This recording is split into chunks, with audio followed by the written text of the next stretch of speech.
बहुत दिनों से प्लेजर गाड़ी का उपयोग नहीं होने से वह पड़ी पड़ी खराब होने जैसी स्थिति में पहुंच रही थी। विचार आया OLX पे बेच दूं। ऐड डाला, कीमत डाली 30,000 रुपए। बहुत ऑफर आए 15 से 28,000 तक। मुझे लगा यदि 28 मिल रहे हैं तो कोई 29 या 30 भी दे देगा। एक का 29 का प्रस्ताव आया, उसे भी वेटिंग में रखा। एक सुबह कॉल आया, उसने कहा साहब नमस्कार, आपकी गाड़ी का एड देखा, पसंद भी आई है। 30,000 जमा करने का बहुत प्रयत्न किया, 24 ही इकट्ठा कर पाया हूँ। बेटा इंजीनियरिंग के अंतिम वर्ष में है, बहुत मेहनत की है उसने, कभी पैदल, कभी साइकिल, कभी बस, कभी किसी के साथ। सोचा अंतिम वर्ष तो वह अपनी गाड़ी से ही जाए। आप कृपया प्लेजर मुझे ही दीजिएगा। नई गाड़ी की कीमत दुगनी से भी अधिक है, मेरी हैसियत से बहुत ज्यादा है। थोड़ा समय दीजिए, मैं पैसों का इंतजाम करता हूँ। मोबाइल बेचकर कुछ रुपए मिलेंगे, परंतु हाथ जोड़कर निवेदन है साहब, प्लेजर मुझे ही दीजिएगा। मैंने औपचारिकता में मात्र ओके बोलकर फोन रख दिया। कुछ विचार मन में आए, वापस कॉल बैक किया और कहा आप अपना मोबाइल मत बेचिए, कल सुबह केवल 24,000 लेकर आइए। गाड़ी आप ही ले जाइए, वह भी मात्र 24,000 में ही। मेरे पास 29 का प्रस्ताव होने पर भी 24 में किसी अपरिचित व्यक्ति को मैं प्लेजर देने जा रहा था। सोचा उस परिवार में आज कितने प्लेजर व आनंद का निर्माण हुआ होगा। कल उनके घर प्लेजर आएगी और मुझे ज्यादा नुकसान भी नहीं हो रहा था। ईश्वर ने बहुत दिया है और सबसे बड़ा धन समाधान है, जो कूट कूट कर दिया है।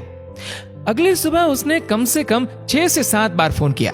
साहब कितने बजे आऊं? आपका समय तो नहीं खराब होगा? पक्का लेने आऊं? बेटे को लेकर या अकेले आऊं? पर साहब प्लेजर गाड़ी किसी और को नहीं दीजिएगा। वह 2,000, 500, 200, 100, 50 के नोटों का संग्रह लेकर आया। साथ में बेटा भी था। ऐसा लगा पता नहीं कहां कहां से निकाल कर या मांग कर या इकट्ठा कर ये पैसे लाया है। बेटा एकदम आतुरता और कृतज्ञता से प्लेजर को देख रहा था। मैंने उसे दोनों चाबियां दी, कागज दिए। बेटा गाड़ी पर विनम्रता पूर्वक हाथ फेर रहा था, रुमाल निकाल कर पोंछ रहा था। उसने पैसे गिनने कहा। मैंने कहा आप गिनकर ही लाए हैं, कोई दिक्कत नहीं।